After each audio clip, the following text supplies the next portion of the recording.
सिद्धांत एज्युकेशनच्या डिजिटल प्लॅटफॉर्मवरती पुन्हा एकदा आपणा सर्वांचं सहर्ष स्वागत आहे।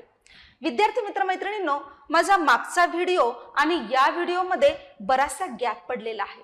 या दरम्यानच्या काळामध्ये आम्ही सगळे काय करत होतो, आम्ही खूप बिझी होतो आणि आम्ही काय करत होतो असं जर तुम्ही मला विचारलं तर मी सांगेन आम्ही बिझी होतो आमच्या विद्यार्थ्यांचं असं कौतुक करण्यामध्ये। विद्यार्थी मित्रमैत्रिणींनो, आपल्याला माहितीच आहे की 1 एप्रिलला जो रिझल्ट लागला त्या रिझल्टमध्ये आमच्या सिद्धांत एज्युकेशनच्या एवढ्या साऱ्या विद्यार्थ्यांनी घवघवीत यश मिळालेलं आहे। ती IBPS PO ची परीक्षा असू दे, SO ची परीक्षा असू दे किंवा AFO चे रिझल्ट्स असू दे, सिलेक्शन सगळीकडे आपल्या विद्यार्थ्यांनी घेतलेलं आहे। 100+ सिलेक्शन झालेलं आहे, धमाकेदार रिझल्ट होता, त्यामुळे वी ऑल वर बिझी। या सगळ्या या चमकत्या सिताऱ्यांनी अहोरात्र कष्ट करून, त्याचबरोबर सिद्धांतूच्या आपल्या या सगळ्या शिक्षकांनी अहोरात्र कष्ट करून, मेहनत करून त्यांनी या सगळ्या विद्यार्थ्यांनी आपलं ड्रीम अचीव केलेलं आहे। भारतामधल्या सर्वोत्कृष्ट बँकांमध्ये काम करण्याचं, जॉब मिळवण्याचं त्यांचं जे स्वप्न होतं ते त्यांनी पूर्ण केलेलं आहे। तुम्ही अशाच प्रकारचं स्वप्न पाहताय तर आजच कॉल करा, सिद्धांत एज्युकेशनमध्ये या, एकदा एन्क्वायरी घ्या आणि तुम्हाला फरक लक्षात येईल। आपल्याकडे दर वीकला एक डेमो बॅच चालू झालेली असते। तुम्ही त्या तासाला बसू शकता, शिक्षक कसे शिकवतात, काय काय मटेरियल वापरलं जातं, सगळ्याची इत्थंभूत माहिती तुम्हाला इथे मिळेल। एकदा व्हिजिट करा, कॉल करा आणि आपलं ही बँकेमध्ये जॉब मिळवण्याचे जे स्वप्न आहे ते स्वप्न तुम्ही पूर्ण करू शकता। आता आपलं पुढचं टार्गेट असणार आहे RRB, पण त्याच्या फाउंडेशनचे बॅचेस आपले चालू झालेले आहेत। तर त्याच्यासाठी आज मी जो व्हिडिओ घेऊन आलेला आहे तो बेसिक लेवलचा आहे, बेसिक बूस्टर असं त्याला नाव दिलेलं आहे। हे काय काय असतं बुवा इंग्लिशमध्ये हे आपण बघणार आहोत। इंग्लिशमध्ये नेहमीच वोकॅब्युलरीला अनन्यसाधारण महत्व आहे, तेच घेऊन मी इथे आलेली आहे। विद्यार्थी मित्रमैत्रिणींनो, वही पेन पेन्सिल घेऊन बसायचे, असंच लेसन कधीही बघायचा नाही, तुम्हाला भरपूर फायदा होणार आहे याच्यामध्ये। आणि हे करत असतानाच तुमच्या लक्षात येईल की या सगळ्या परीक्षांची तयारी कशी केली जाते आणि आपल्याला सिद्धांत एज्युकेशनमध्ये काय काय मिळणार आहे याच्याद्वारे हेही तुम्हाला लक्षात येत जाईल। बघूया, मिसलेनियस घेतलेलं आहे मी याच्यामध्ये। अप्रोप्रिएट, मोस्ट अप्रोप्रिएट ऑप्शन आपल्याला चूज करायचं आहे। The company has made tremendous dash in developing new sustainable technologies. Sustainable म्हणजे शाश्वत। काय केलेलं आहे? Waves, strides, detours and halts. Halt काय? Halt means to stop. एखादी कंपनी डेव्हलप करत असेल तर काय हॉल्ट होणार आहे का? स्टॉप करणार आहे का? नाही। डिटूरचा मतलब काय? टूर म्हणजे फिरायला जाणे, डिटूर म्हणजे ज्या रस्त्याने तुम्ही चाललेलं त्याला थोडं डेव्हिएट होणे, डायव्हर्जन होणे। मी ज्या रस्त्यावरून चाललेला आहे त्याच्यातून मी बाजूला हटणे, that is called detours. And what is that? Stride ही एक फ्रेज आहे। Make strides means what? Make stride means to make progress, progress करणे, प्रगती करणे, प्रॉस्परस होणे, टू बिकम प्रॉस्परस है ना। वेव्स म्हणजे काय? लाटा, याचा काही संबंध नाही, तर कॉन्टेक्स्ट मध्येच बसत नाही। So my correct answer is has made tremendous strides means tremendous progress the company has made. लक्षात येते का? बघा कसं बघायचं आपल्याला प्रश्नांकडे। नेक्स्ट क्वेश्चन बघूया आपण, question number 2। Identify the idiom that best expresses the meaning of the underline group of words. एक आहे अंडरलाइन केलेला भाग आहे, या अंडरलाइन केलेल्या भागातून जो अर्थ निघतो तो यापैकी कोणत्या इडियम्सने व्यक्त होतो? व्हिडिओ पॉज करायचा आहे आणि आन्सर द्यायचा ट्राय करायचा आहे। चला बघूया। After months of financial struggle केल्यानंतर the family finally overcame their difficulties. To overcome the difficulties म्हणजे अडचणीतून बाहेर येणे, संकटातून बाहेर येणे। याच्यासाठी काय बघूया? Jump the gun. Jump the gun, gun ही अत्यंत जबाबदारीने आणि रिस्पॉन्सिबिलिटीने वापरायचं हत्यार आहे, पण ते जम्प द गन करत असेल, somebody jumping the gun means somebody is behaving or acting in an immature way। तो अगदी बालिशपणाने वागत आहे किंवा विचार न करता वागणे, याला म्हणायचं जम्प द गन। वुड्स किंवा फॉरेस्ट किंवा जंगलमध्ये काय भीती वाटत असते, डिफिकल्टी असते, जंगलामध्ये राहणं हे काय अवघड गोष्ट आहे, डिफिकल्ट गोष्ट आहे। Out of the woods means out of danger, out of trouble तुम्ही सिक्युअर पोझिशन मध्ये आहेत. Family overcame their difficulties means the family is out of the woods. दुसरं माझा आन्सर बरोबर आहे. पण जाता आता आपण उरलेल्या दोघांचा पण अर्थ बघून घेऊया. स्पिल द बीन्स मीन्स काय? टू ओपन और to reveal the secret. Reveal the secret. बघा, ऑन द फेन्स. फेन्स म्हणजे काय? कुंपण. ऑन द फेन्स, कुंपणावर असणे, ना तिकडच्या साईडला ना इकडच्या साईडला. The one who doesn't take any decision, the one who is not certain, the one who is uncertain, indecisive. जो कोणताही डिसिजन घेत नाही, जी कुंपणावर बसलेली व्यक्ती असते त्याला म्हणायचं ऑन द फेन्स. तर माझा आन्सर या प्रश्नासाठी काय येणार? Out of the woods means out of danger. चलो नेक्स्ट देखते हैं. दुसरा बघूया आपण प्रश्न. Choose the word that means the same as the given word. The same means काय? सिनॉनिम, समानार्थी शब्द मला बघायचा आहे. इनहॅबिटंट. इनहॅबिटंट म्हणजे काय? Vagabond, expatriate, indigenous and denizen. हे 4 शब्द आहेत विद्यार्थी मित्र मैत्रिणींनो. इनहॅबिटंट म्हणजे काय? राहणे, ड्वेल करणे. टू लिव्ह, अधिवास करणे, राहणे. बघूया आपण वॅगाबॉन्डचा मतलब काय होतो. Vagabond means the one who travels all the time. A traveller, a nomad, एक वांडर करणारा. वांडर स्पेलिंग बघा, WANDER. वांडर म्हणजे काय? भटकणे, एका ठिकाणाहून दुसऱ्या ठिकाणी. यालाच एक शब्द आहे थोडासा होमोफोनकडे जाणारा, वंडर. वंडर म्हणजे काय? आश्चर्य वाटणे. WO आहे आणि हा A आहे. ए आणि ओ याच्या बदलामुळे काय होतं बघा, फरक पडतो. Wander and wonder. सो वॅगाबॉन्ड म्हणजे काय? भटक्या, ज्याला आपण म्हणतो तो. पुढे काय? एक्सपॅट्रिएट. याच्यातला मूळ शब्द आहे पॅट्री हा शब्द आहे. पॅट्री शब्द म्हणजे काय? संस्कृतमध्ये पितृ किंवा पिता किंवा मराठीमध्ये वडील आपण ज्याला म्हणतो ते. पॅट्री हा मूळ शब्द आणि त्याच्यातनं आलेला एक्सपॅट्रिएट. याच्याबद्दलचा तुम्हाला सखोल जर माहिती पाहिजे असेल तर खाली मला कॉमेंट करून सांगा. मी रूट वर्डचा व्हिडिओ, नवीन व्हिडिओ तुमच्यासाठी घेऊन येते, पण मला खाली कॉमेंटमध्ये सांगून द्या. एक्सपॅट्रिएट म्हणजे काय? तुर्तास इथला अर्थ मी सांगते. कधीही लक्षात ठेवा विद्यार्थी मित्र मैत्रिणींनो, जेव्हा जेव्हा एक्स येतो ना, एक्स म्हणजे काय? बाहेर गेलेला, एक्झिट झालेला, असं लक्षात ठेवायचं. एक्सपॅट्रिएट बाहेर गेलेला, फॉरेन कंट्रीमध्ये गेलेला. फॉरेनर असं आपण याला म्हणू शकतो. Foreigner, the one who is from another country is an expatriate. Indigenous म्हणजे काय? इन. कधीही जेव्हा इन येतो ना, इन म्हणजे काय? तिथेच असणारा. इंडिजिनियस म्हणजे काय? ओरिजिनल. Original, original. मला एकच मिनिट तुम्हाला हे सांगू दे की याच्यामध्ये आणखी कशी गंमत असते बघा. ओरिजिनल, भूमिपुत्र ज्याला आपण म्हणतो ते ओरिजिनल. यालाच आणखी एक शब्द आहे ॲबोरिजिनल.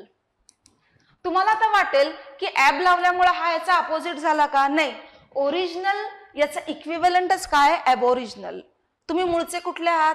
ॲबोरिजिनल तुमचं काय आहे? ओरिजिनल तुमचं काय आहे? कुठलं ठिकाण आहे? याच्यासाठी दोन्ही शब्द तुम्ही वापरू शकता. याला आपण म्हणू शकतो नेटिव्ह, याला आपण म्हणू शकतो आणखी लोकल, भूमिपुत्र है ना, इंडिजिनियस. आता डेनिझन म्हणजे काय? डेनिझन म्हणजे राहणारा, the one who lives, dweller. तो मग बाहेरनं आलेला आहे का त्याच देशातला नेटिव्ह आहे? It doesn't make any difference. The one who lives in that land is called a denizen. Dweller, the one who lives there, त्याला आपण म्हणतो इथं इनहॅबिटंट. इनहॅबिटंट, तिथे राहणारी व्यक्ती.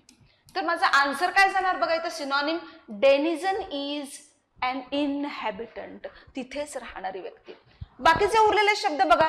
भटक्या हा अपोजिट झाला. एक्सपॅट्रिएट दुसऱ्या देशातून आलेला. इंडिजिनियस म्हणजे तिथलाच भूमिपुत्र. असे वेगवेगळे अर्थ झाले.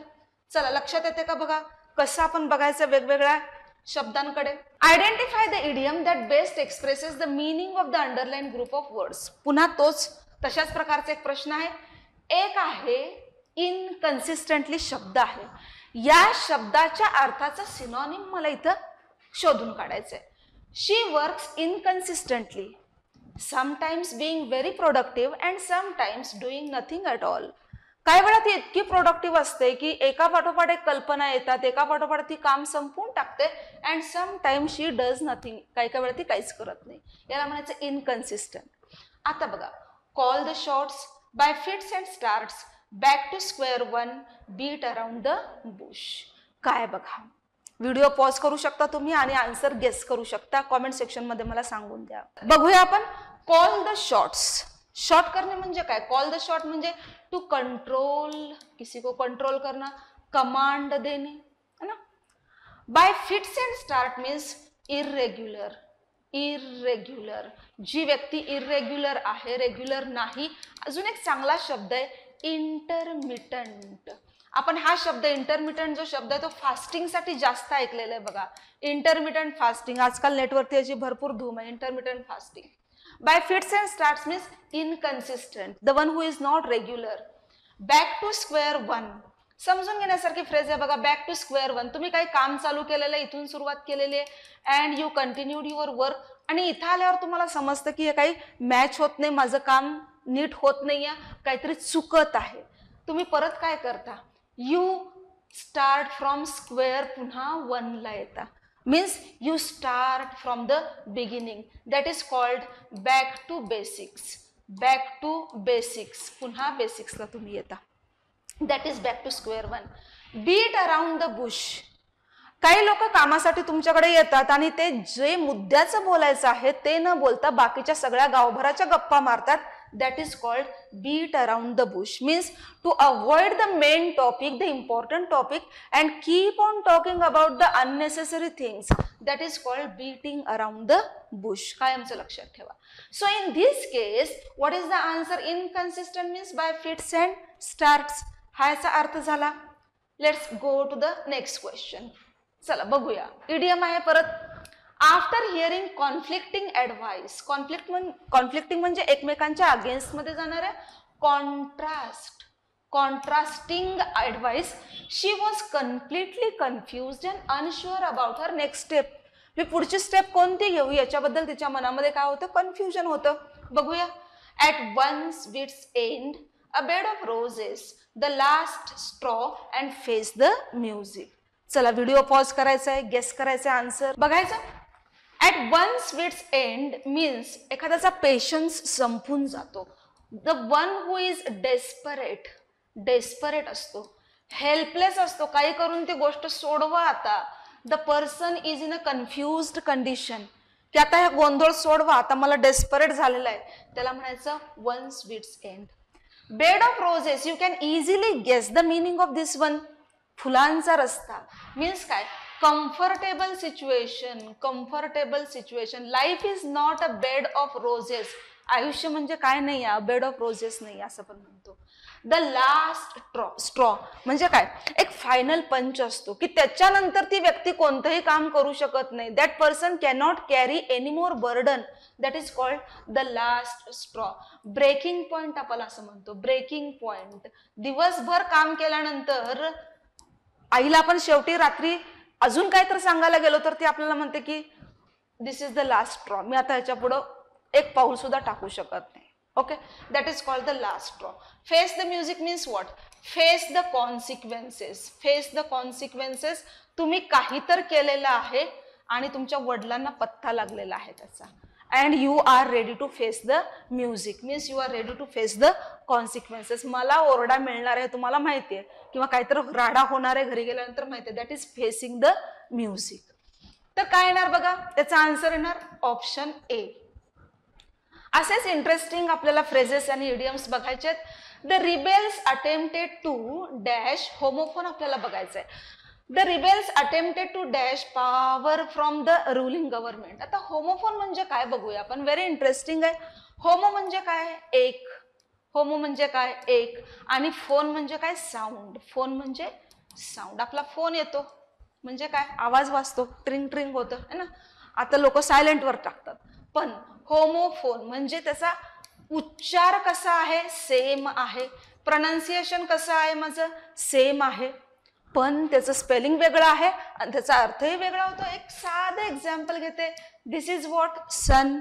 And this is what? Son. दोन्हीचा उच्चार काय? सारखाच आहे. SUN इज काय? सूर्य आहे. सूर्य आहे.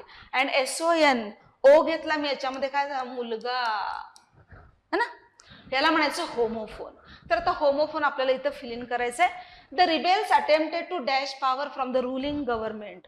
Waste waist rest and rest.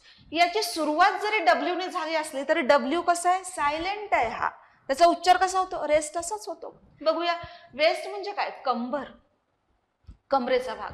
आणि वेस्ट म्हणजे काय, गार्बेज. लिटर, लिटर म्हणजे मोजमापाचा लिटर नाही, हा आणखी एक होमोफोनचा प्रकार आहे बघा, लिटर. आणि हा काय, हा लिटर म्हणजे गार्बेज झाला. आणि हा लिटर, आता अमेरिकन आणि ब्रिटिश स्पेलिंग हे जरा बघून घ्या. ER असेल तर अमेरिकन आणि RE असेल तर ब्रिटिश स्पेलिंग. लिटर म्हणजे मोजमाप, बरोबर. हा एक होमोफोन झाला. गार्बेज, वेस्ट हे नाही येणार, हे नाही येणार. Rest and rest. रेस्ट म्हणजे काय, विश्रांती घेणे, सगळ्यांना माहिती आहे, कॉमन शब्द आहे. आणि रेस्ट म्हणजे काय, wrest means to grab, to seize, हिसकावून घेणे, बळकावून घेणे, that is called wrest. Wrest the power. Rebels म्हणजे काय, रिबेल म्हणजे बंडखोर, जे सरकारच्या अगेन्स्ट मध्ये किंवा पॉवरच्या अगेन्स्ट मध्ये जातात, दोज आर कॉल्ड रिबेल्स. 1857 चे बंडखोर रिबेल्स असं आपण म्हणतो. द रिबेल्स अटेम्प्टेड, त्यांनी काय ट्राय केला, to wrest the power from the ruling government. Ruling government कडून त्यांनी पॉवर घ्यायचा काय केला, प्रयत्न केला. So my answer will be C. C answer जाणार माझं. बघूया, चला क्लिअर होते का बघा. एक एक कॉन्सेप्ट पण आपण क्लिअर करत आहोत. Select the most appropriate antonym. Antonym म्हणजे काय, अपोजिट वर्ड, साध्या इंग्लिशमध्ये अपोजिट वर्ड. हायलाइटेड वर्ड कोणता आहे, रिलक्टंट आहे. बघूया, although he was initially reluctant. Reluctant म्हणजे काय, इच्छा नसणे, विलिंगनेस नसणे.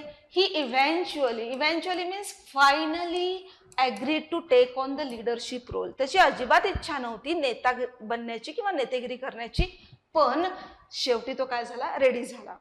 आता रिलक्टंट म्हणजे काय, इच्छा नसणे, अनविलिंग, अनविलिंग, इच्छा नसणे. शब्द काय आहेत, ईगर, कॉशियस, हेजिटंट अँड ड्युबियस. बघूया आपण, हेजिटंट म्हणजे काय, करू की नको, टू बी और नॉट टू बी. शेक्सपियरच्या नाटकातलं वाक्य आहे, टू बी और not to be.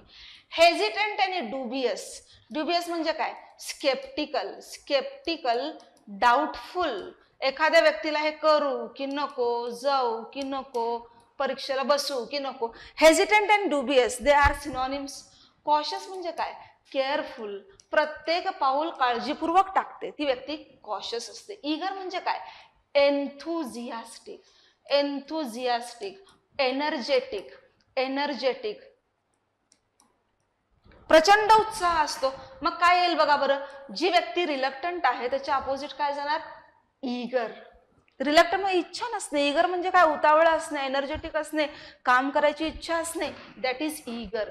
So opposite आएगा मेरा ईगर. पुढे जाऊया आपण. बघा, बघता बघता आपण 8व्या प्रश्नापाशी आलेले. Has been split into 4 segments. जसं आपण वोकॅब्युलरीचा पार्ट बघितला की ज्याच्यामध्ये वोकॅब्युलरी, इडियम्स, फ्रेजेस बघितल्या, तसंच या बँकिंगच्या आणि SSCच्या परीक्षांमध्ये आणखी एक महत्वाचा भाग असतो, तो म्हणजे एररचा प्रश्न असतो. बघूया आपण, एरर म्हणजे काय, ग्रॅमॅटिकल एरर असते. ग्रामरचे लेसन्स त्याच्यासाठी आपल्याला व्यवस्थित बघावे लागतात. सिद्धांत एज्युकेशनमध्ये तुम्हाला याची भरपूर प्रॅक्टिस करून घेतली जाते.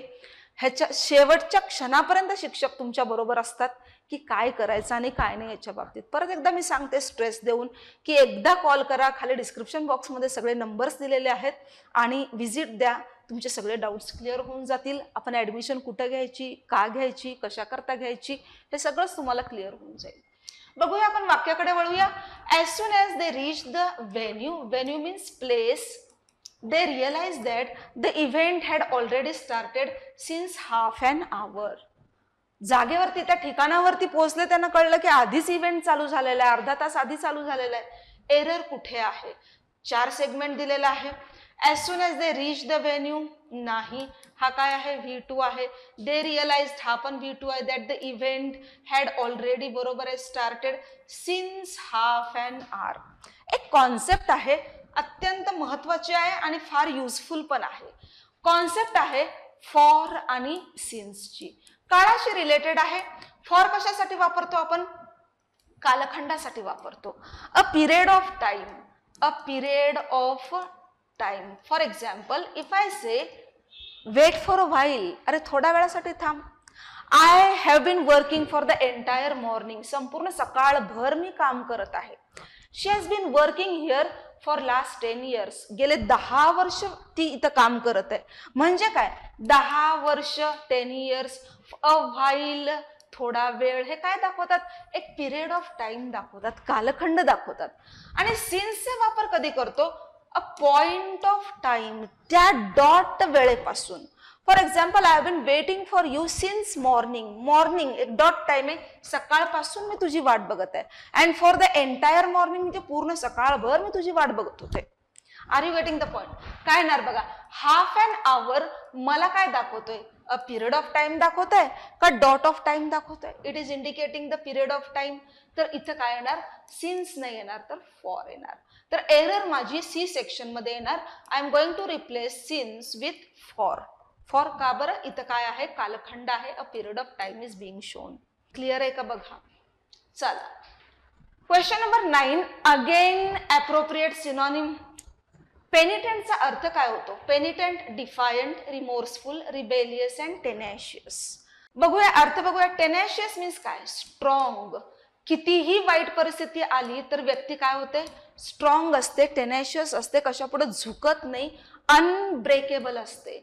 अनब्रेकेबल असते, स्ट्रॉंग असते, रोबस्ट असते, रोबस्ट. बरोबर. रिबेल हा शब्द मगाशी आपण बघितला, बंडखोर. रिबेलियस म्हणजे काय, बंडखोरी करणारी व्यक्ती. The one who is disobedient. Disobedient, कुणाचंही म्हणणं न ऐकणारी, स्वतःचे निर्णय स्वतः घेणारी. ओके. रिमोर्सफुल म्हणजे काय, रिमोर्स करणे म्हणजे काय, रिग्रेट करणे. स्पेलिंग बघा, रिग्रेट. ग्रेटचं एक स्पेलिंग आहे GREAT. ग्रेट म्हणजे काय, महान, है ना. Chhatrapati Shivaji Maharaj was a great king. महान राजे होते. स्पेलिंग हे आहे बघा. दुसरा एक ग्रेट आहे GRATE. हा वर्ब आहे. ग्रेट करणे म्हणजे काय, किसणे. किचन मध्ये वापरला जाणारा शब्द आहे. आपण काय काय किसतो, गाजर, मुळा, काकडी, हे ग्रेट केले जातात. That is grating. हा ग्रेट वेगळा. आणखी एक शब्द आहे ग्रेटफुल. ग्रेटफुल म्हणजे काय, थँकफुल. स्पेलिंग बघा, स्पेलिंग बघा आणि अर्थ बघा. ग्रेट, ग्रेट हे काय झाले, होमोफोन झाले परत, है ना. आता बघा, रिग्रेट हे वेगळं आहे. रिग्रेट म्हणजे काय, पश्चाताप होणे, रिपेंट करणे, REPENT, रिपेंट, रिपेंटन्स. आणि पेनिटंट म्हणजे पण काय, रिपेंट करणे, रिग्रेट करणे, रिमोर्सफुल. एखाद्या गोष्टीचा पश्चाताप होणे. ताप होतो पण कधी होतो, पश्चात होतो, नंतर होतो, शेवटी होतो. दॅट इज पश्चाताप इन मराठी. पेनिटंट आणि रिमोर्सफुल काय झालं, एकमेकांच्या सोबत केलं. मला काय शोधायचंय, अप्रोप्रिएट सिनोनिमस शोधायचंय. बी माझा आन्सर झालं. मग डिफायंट काय आहे, डिफायंट हा रिबेलियसचा सिनोनिम आहे. दोन्हीचे अर्थ एकच होतात. पुढचा आपण प्रश्न बघणार आहे विद्यार्थी मित्र मैत्रिणींनो. हा आहे तुम्हाला ग्रॅमॅटिकल एरर काढण्याचा. A large number of students prefers online learning as it offers flexibility and convenience. No error. याच्यामध्ये काय एरर आहे, एकदम साधी एरर आहे, ते तुम्ही मला सांगणार आहात कॉमेंट सेक्शन मध्ये. विद्यार्थी मित्र मैत्रिणींनो, पुन्हा एकदा एका नवीन लेसन सह मी तुमच्या भेटीला येणारच आहे. परंतु त्याआधी जेही विद्यार्थी हा लेसन ऑनलाईन बघत आहात त्यांना मला सांगावं असं वाटतं की तुम्हाला जर स्वप्न असेल तुमचं, तर तुमच्या स्वप्नाला अचीव करण्यापासून लक्षात घ्या, तुम्ही स्वतःलाच स्वतः रोखत आहात, दुसरं कोणी तुम्हाला रोखत नाही आहे. त्यामुळं सिद्धांत एज्युकेशन फुल प्रिपेअर्ड आहे तुम्हाला गाईड करण्यासाठी. एकदा कॉल करा, अपॉइंटमेंट घ्या, किंवा सरळ तुम्ही इंदुलाल कॉम्प्लेक्समध्ये नवी पेठेमध्ये पुण्यात आलात तरीही तुम्हाला गायडन्स इथे मिळून जाईल. लगेच तुम्ही डेमो लेसन सुद्धा अटेंड करू शकता, कारण दररोज आपल्याकडे डेमो लेसन्स चालू असतात. एवढं बोलून मी आज हा व्हिडिओ थांबवते आणि एका नवीन व्हिडिओसह, एका नवीन माहितीपूर्ण व्हिडिओसह तुमच्या भेटीला लवकरच येत आहेत. बघत राहा. कीप वॉचिंग, कीप लर्निंग सिद्धांत एज्युकेशन. थँक्यू.